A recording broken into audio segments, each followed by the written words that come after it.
Ya baik, terima kasih. Satu lagu sebelum kita lanjut, mungkin kita lagu Hidup Ini Suatu Misteri. Mungkin musik.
Kopasada yang sekarang menjadi Kopassus, tepatnya di Kasenam tanggal 26 April tahun 1984. Untuk itu bagaimana kita diskusikan lebih lanjut perjalanan karir Kopasada, bagaimana sampai dia bisa dikenakan stigma teroris walaupun dia membangun penyadaran budaya masyarakat melalui seni sampai bisa dibunuh oleh tetangga. Untuk kita diskusikan lebih lanjut, kita belajar bersama.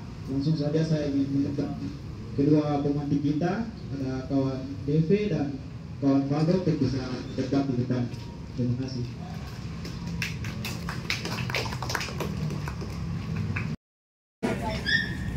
Ya, pagi juga boleh. Teman-teman, perkenalkan, saya punya nama resmi itu Dorothea. So, nenek Bunda Hawa, saya tidak tahu kalau itu nama Belanda. Iya, so nama resmi itu Dorothea, di akte dan lain-lain. Cuma nama panggilan DV. DV itu akronim, so nama ada 4. Huruf depan masing-masing itu DEFE. Jadi itu saya jadikan sebagai. Saya punya mama kreatif, jadi dia taruh huruf konsonan, vokal, makanya bisa jadi DV. Saya kerja di Yayasan Pusaka Bentara Rakyat.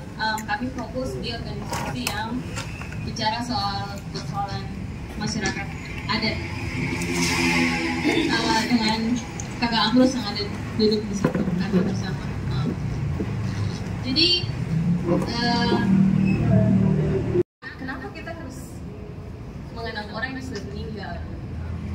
pentingnya mengenang orang yang sudah meninggal, terutama orang-orang seperti Arnold Up. Jadi teman-teman mungkin mengerti sekarang di Indonesia atau dari dulu sekali banyak sekali bentuk-bentuk gerakan, dan salah satunya yang umum dan mudah sekali diterima oleh masyarakat adalah gerakan lewat musik misalnya. Dan hubungan musik dengan politik itu punya banyak sekali korelasi.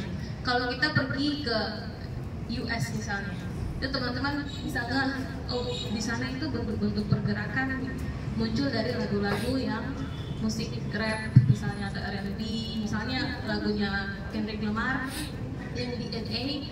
Kalau teman-teman dengar dia punya lagu semua berbait, itu isinya dia kritik sistem ini nanti. Tapi iya apa, dan misalnya si Hassel atau misalnya bahkan Bob Marley pun atau Linkin Park juga lihat dia punya lirik. Teman-teman kalau perhatikan lirik di dalam, mereka bukan hanya menyanyi sekedar mengekspresikan dong punya diri, dong punya latar belakang atau keindahan alam, tapi mereka juga mengekspresikan struggle yang sedang terjadi di situ supaya semua orang lebih banyak tahu. Bahkan yang paling baru di Indonesia misalnya, selain teman-teman kenal Oscar Lola. Nah, Oscar punya lagu Eastern Man, itu salah satu bentuk juga yang dia bikin untuk kasih tahu kalau bahwa ada satu tempat yang tanahnya isinya emas dari berubah jadi darah misalnya. Dan itu cara-cara mudah untuk kalau kita kasih dengar, dan mudah sekali untuk masyarakat jadi mengerti kalau oh ada masalah di sini, ada masalah di situ, dan dia sedang mengkritik siapa. Saya untuk kita mengerti mengenai kenapa Mambesak ini penting atau kenapa Arnold Up penting, dan memang orang-orang tuh sudah mulai aware juga para musisi-musisi ini selain mengekspresikan diri, tapi juga mengekspresikan situasi-situasi yang terjadi. Nah teman-teman, mungkin kita jangan bahas Mambesak itu siapa, teman-teman bisa searching sendiri untuk cari tahu lebih detail atau baca di sini mengenai Mambesak. Tapi secara singkat tentang Arnold, dia adalah dosen antropolog, dia kurator di Museum Munchen waktu itu, sekaligus seorang broadcaster di RRI. Dia punya acara mingguan Pelangi Budaya. Dulu awalnya dia bikin kelompok namanya Manjuri, tapi itu hanya orang biak saja di dalam. Kemudian dia berluas lagi dan ganti nama, buat kelompok baru namanya Mambesak, dengan alasan untuk lebih banyak lagi anggotanya dan lebih banyak lagi lagu-lagu atau tarian atau budaya yang didokumentasikan bukan hanya dari Biak tapi dari daerah-daerah yang lain. Terus gara-gara dia punya program mingguan Pelangi Budaya, akhirnya lagu yang lo nyanyikan, tarian yang lo nyanyikan itu booming. Oh ya, cara kumpul lagunya dia juga penting untuk dibahas kan? Meskipun kamu sudah tahu, saya bilang lagi karena dia punya anggota Mambesak ini kebanyakan adalah antropolog. Jadi setiap liburan dia suruh pulang ke kampung masing-masing untuk catat lirik, catat cerita rakyat, catat lagu-lagu yang ada di sana, dan saat kembali setelah liburan nanti mahasiswanya kasih lirik dan lain-lain ke Arnold dan dia punya teman yang lain untuk mereka aransemen dan akhirnya menyanyikan buat jadi lagu. Terus penting juga untuk diingat saat mereka menyanyi, mereka tidak cuma menyanyi begitu saja kayak tong begini, tapi alat musiknya harus alat musik yang tradisional, dan lo juga menyanyi dengan pakaian tradisional sesuai dengan adat. Nah, terus kita semua tahu setelah mereka tampil di depan kantor gubernur, besoknya tiba-tiba Bukasarnya datang tangkap Arnold bahwa dia punya ketiga teman yang lain masuk penjara. Kenapa? Pertanyaannya tuh kenapa? Karena kalau kita lihat lirik-liriknya Arnold Up itu tidak separatis seperti yang Oscar punya lagu yang sama mengadikan tentang sedih itu. Atau misalnya memang lagu-lagu yang lain yang langsung secara gamblang bilang polisi ini jahat dan lain-lain. Kenapa? Dia cuma menceritakan legenda atau menceritakan betapa indahnya tanah Papua dan juga menonjolkan budaya dari masing-masing kampung. Tapi dengan itu tangkap dia karena bisa jadi ancaman. Apa sih yang bikin bisa jadi ancaman? Jadi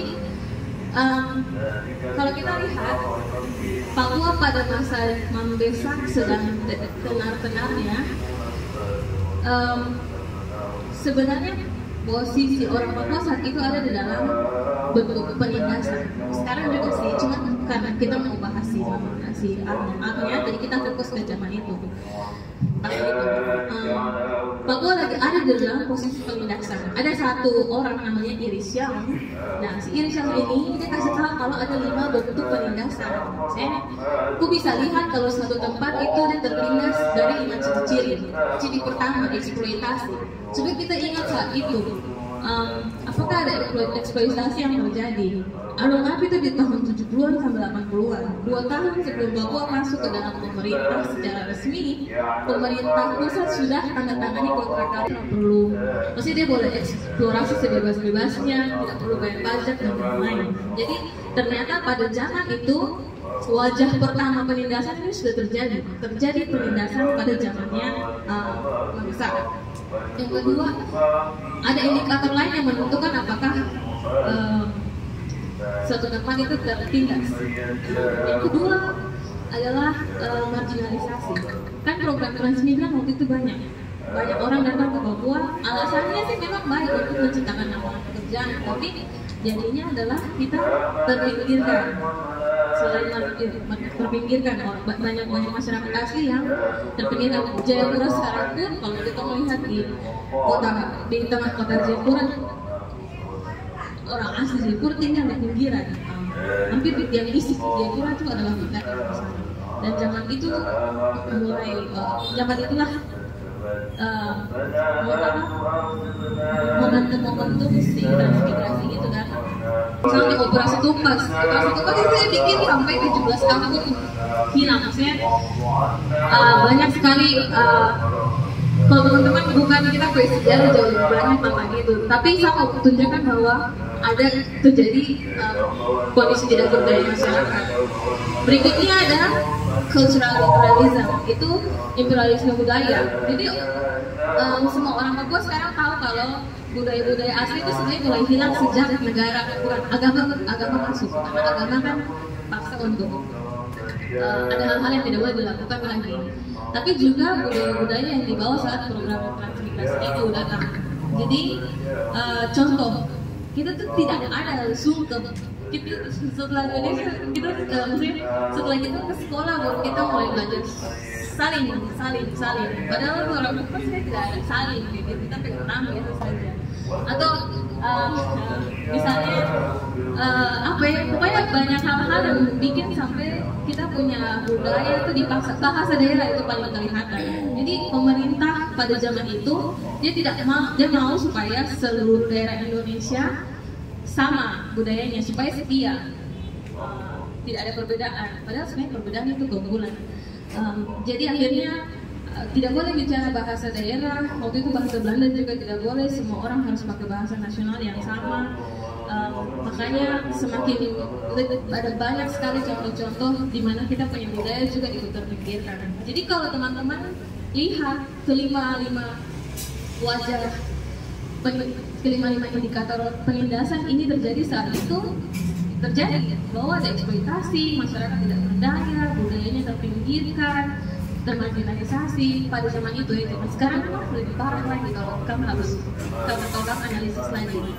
Nah, saat terjadi penindasan ini ada Mambesak yang menyanyi tentang kita tuh alam ini begitu luar biasa. Ada Mambesak yang bilang tentang kita tuh budaya itu bagus sekali, kita tuh budaya itu harus ditonjolkan. Waduh, itu nih salah, ada kontradiksi dengan apa yang pemerintah mau. Jadi saat orang menyanyi tentang keindahan alam, orang mulai mengerti, iya usah punya alam indah, tapi dong ada eksploitasi di sebelah sana. Ini kenapa? Kenapa dong eksploitasi satu alam yang indah ini? Oh iya, apa namanya? Saya sadar kalau ternyata sekarang banyak orang pun datang mulai biasa terpinggirkan, dan itu semua terjadi saat Membesak memberikan penyadaran lewat lagu-lagu yang mereka punya.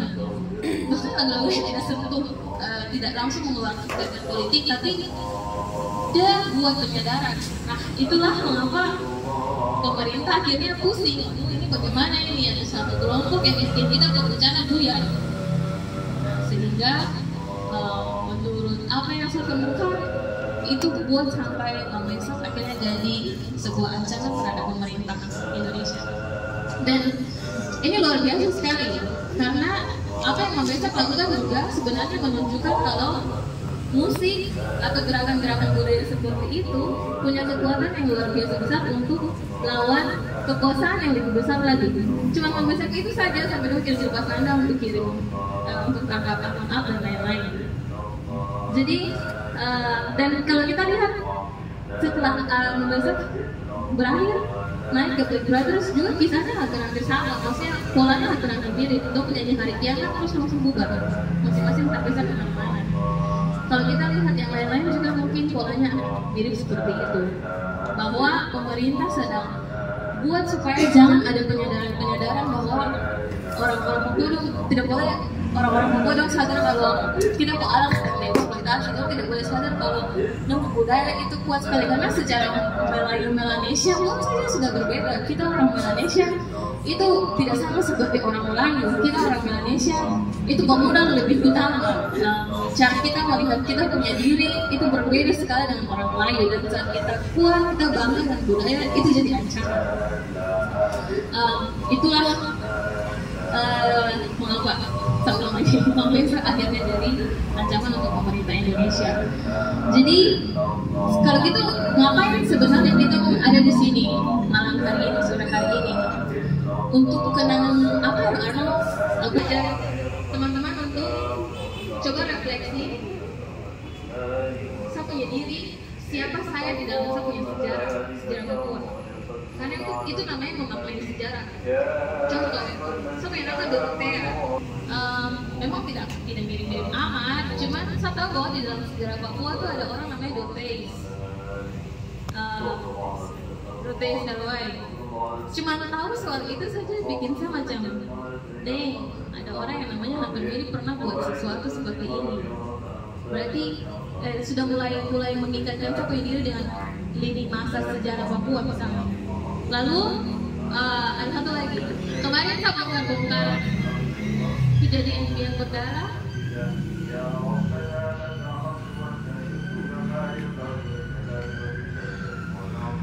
Ada satu lagi.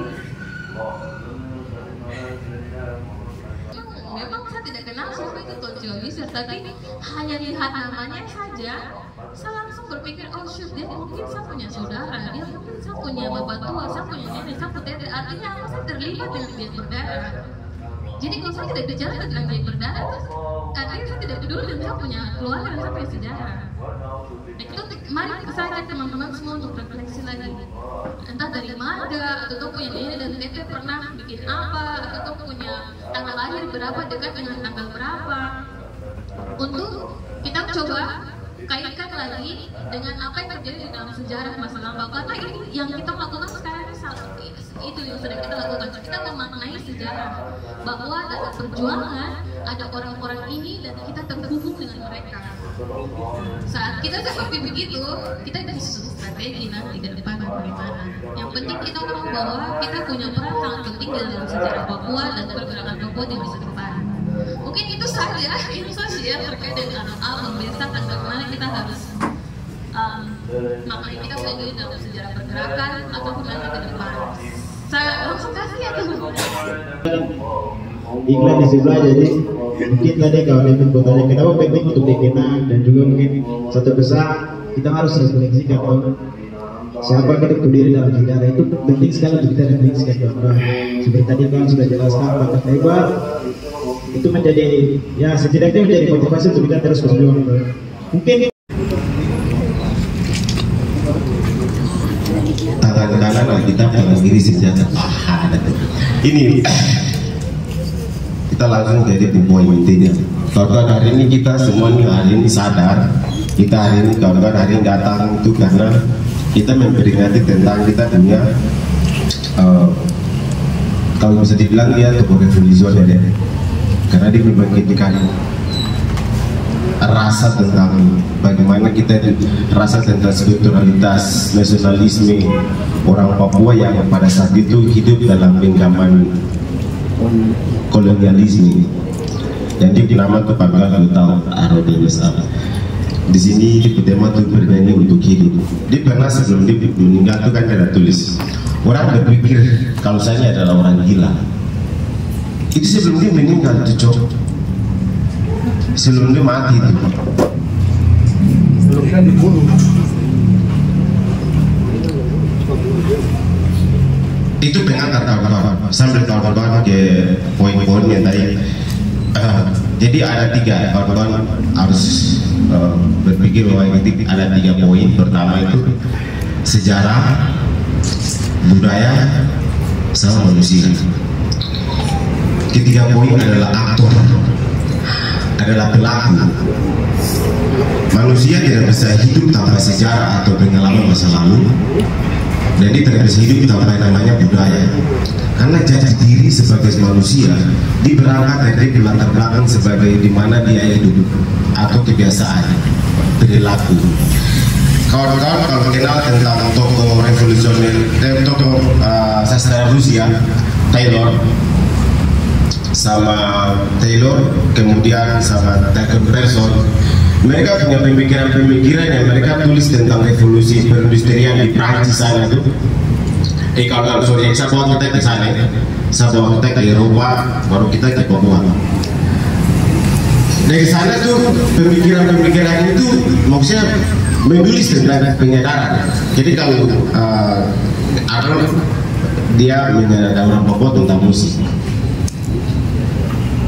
Tadi pemimpin pertama kaum Devi tadi bilang kalau di sana tuh kita kenal sebagai Lugida, Bob Marley, kebebasan ras kulit hitam di Amerika sana, di Afrika.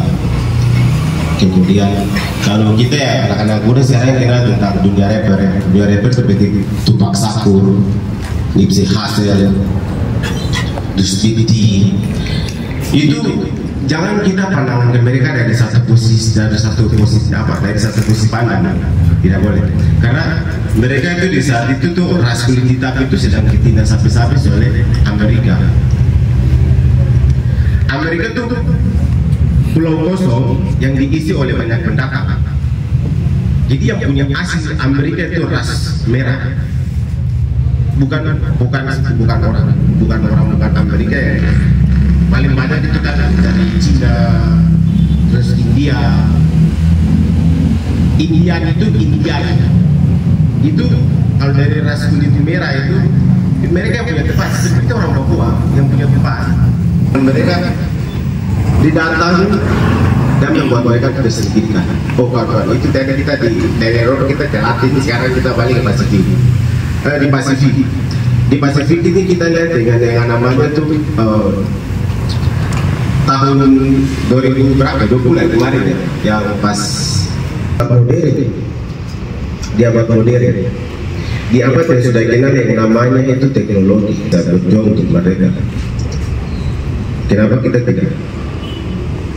Ayo kembali lagi kesadaran. Itu saya ke Pasifik. Sekarang saya hidup tema bernyanyi untuk hidup.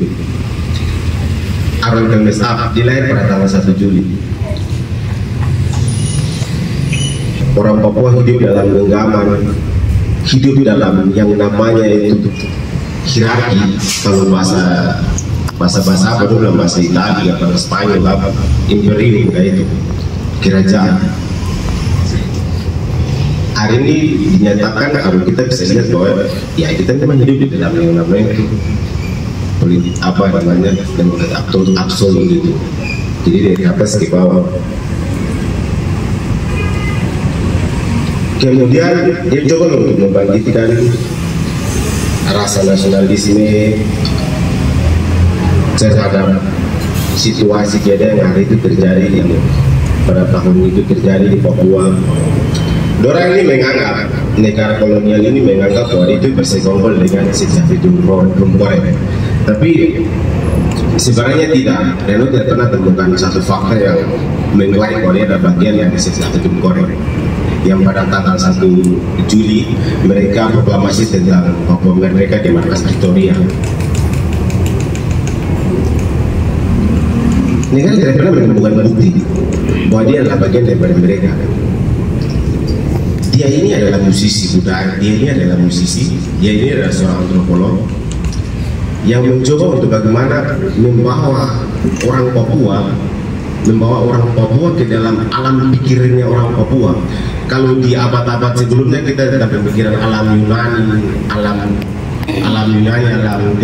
Latin, alam pokoknya alam banyak yang kita lihat. Tapi dia ini memang kita di alam Papua tadi, kalau dia tadi singgung tadi di lagu yang almarhum Bapak Philip Karma, dia punya lagu favorit, dia punya lagu favorit itu apa namanya, Hai Tanah Papua tuh, di bait yang kelima. Kawan-kawan tahu kan tidak? Kalau kawan-kawan tidak tahu ini sumpah. Akhir yang budi, Hai tanahku Papua, kau tanah lahirku, ku kasih akan tiga. Itu di bait yang kelima itu menceritakan tentang kekayaan alam Papua. Tadi kan korelasi antara musik ini dimasuk ke politik. Nah itu di bait itu diceritakan tentang bagaimana kita ini punya alam, kita bersama semua, tapi kita ditindas, kita dibuat seperti anjing, babi, hewan-hewan liar kayak gitu. Jadi ada 3 poin. Pertama, manusia, sejarah, sama budaya. Duduk di sini untuk merenung tentang bagaimana perjuangan untuk hidup. Itu adalah 3 poin penting yang hari ini kita datang duduk merenung tentang bagaimana orang Papua di pada zamannya Pak almarhum dia ini